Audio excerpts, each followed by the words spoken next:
spawning up in the top left-hand corner from Team Startail, one of the lesser-known Terrans on the team, but of course, one of the absolute best. It is Hack.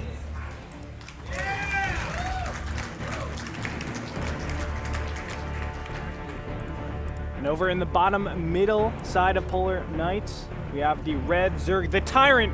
It is Evil Genius's Jaedong.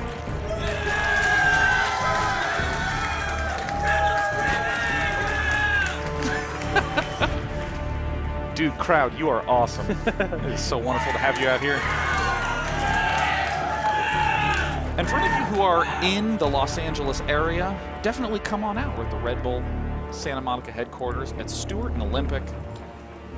Still got another day. I mean, of course you can come in today, but tomorrow we're going to have a lot more matches as well. We have to find out who's going to be the top 6, so we have a lot more series to discriminate the players. Looks like Hack is going to be going for the very standard command center first. I like this map a lot for that. Kind of has some interesting formations. I mean, obviously you have the natural expansion, as every map does, with a kind of a unusually wide space out here in the front. But what's really interesting about Polar Knight is this back door entrance can get you an extremely safe, but kind of time-consuming expo to grab. There's a more forward third that's much more vulnerable, but doesn't have those rocks there. So if you're being very aggressive, you tend to take the forward third, but if you have time to play very passively, you can take that backward one. So there's a lot of different expanding patterns. There's even this outward center third that a lot of Zergs like to take just due to its proximity. That's right. I really feel like the mid-late game stages for Zerg is a lot better on this map. Normally Zerg have a tough time getting their 4th base up. It's a lot easier to just focus their creep spread, defending the 3rd, but all of a sudden they have this back expansion that they can use, and that's going to be their normal 4th base, and that allows them to get to hive tech. So I think on this map in particular, it's challenging to defend against a lot of 2-base pressure, which is Hack is so good at. But as soon as that gets past there, Zerg normally takes a large momentum shift. Yeah, I mean, most of the time you'd say that, you know, if you take a lot of damage early as Zerg, you're totally screwed, but this is a great map to do those sorts of recoveries on. Like you say, because you get very easy 4 bases, and as a result, very easy 8 geysers. Very standard, fast Zergling speed. We're already at the 4-minute mark with 2 queens coming up, so Jaedong's no doubt going to be going for a very fast 3rd base. The thing that really, I think, is the hallmark of Jaedong's play is the fact that in this matchup, he keeps all of his lane baneling on the sides of the map, away from where there would ever be any sort of potential conflict. And then he does tons and tons of counters, and even if he builds a huge army to defend your attack, and then you don't move in, he counters with those as well. Yeah, one thing I love about Jaedong is how he just stresses his opponents with exactly what you just said. Like, a lot of times when you have those units out on the map, he can do counterattacks, or he can do big swings and get a good concave and get a good surround on whatever is attacking you.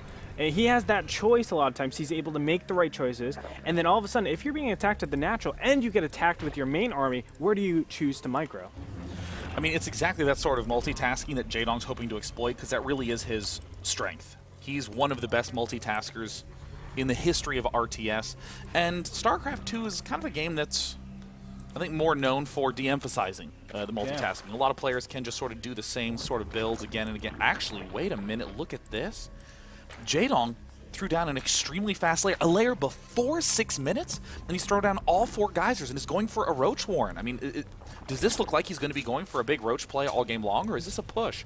This could be that 1-1 timing that we see a lot of times, but even still, you get the faster 3rd hatchery. We did see him go Nidus play on one of the series on Akalon Waste in the round of 16. He might be doing that again over here. It was against Hack, I do believe, and he was able to win. So maybe that's going to be his option, and he's just trying to mess with his opponent in the first game. Well, here we have Lair and Roachhorn finishing up at the same time. No doubt we're going to be seeing the extremely fast Roach speed popping out. Yeah. This is really interesting. With it yet. Oh, ventral sacks. I love it. Now, Jaedong going for the fast drop? Yeah, I've seen this a couple of times. Gosu User is a player that loves to use this. We've been talking a lot about it. And you can do Roach drops, or you can do Roach plus Baneling drops. And a lot of times you defend with just bunkers. You have your units spread out. You're able to deal with the Roaches. But all of a sudden, the Banelings are just splashing on top of you. And the Roaches are able to get into positions and just isolate those bunkers so easily. It's a really interesting way to do it. This is beautiful, Jaedong. The scan goes down. Hack concludes what you really should be concluding right now.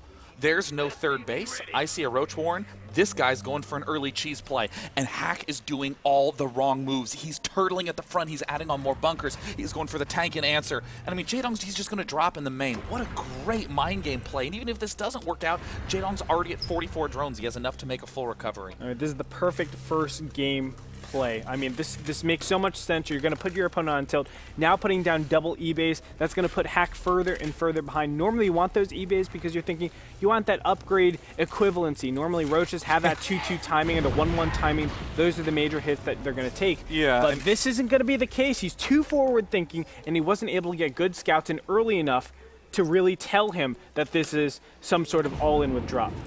Oh, and look at this. Where are the Overlords? Oh, there they are. They're moving out.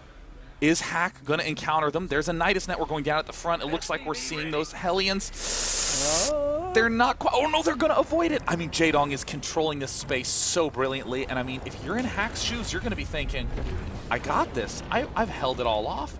Hack's even moving his tank down onto the low ground. This is bad news.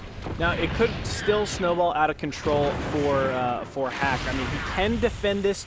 Technically, it's going to be very difficult. His micro has to be perfect. But, you know, if Jaedong plays this right, it's all in his hands. He's the one that's going to be dictating how the end of this battle goes. Oh, this is terrible. This is a really difficult push to hold off from Hack. Jaedong drops right on the front and throws down the Nidus Worm. Perfect. All his forces can now retreat instantly, and he can safely float the Overlords away. He is creeping up everything. Hack just boxing all his workers, all his units from both sides. I do not think this is going to be enough. There's too many Roaches, and now the Nidus Worm is going to complete. Out comes a lot of reinforcement. Roaches in plentiful numbers.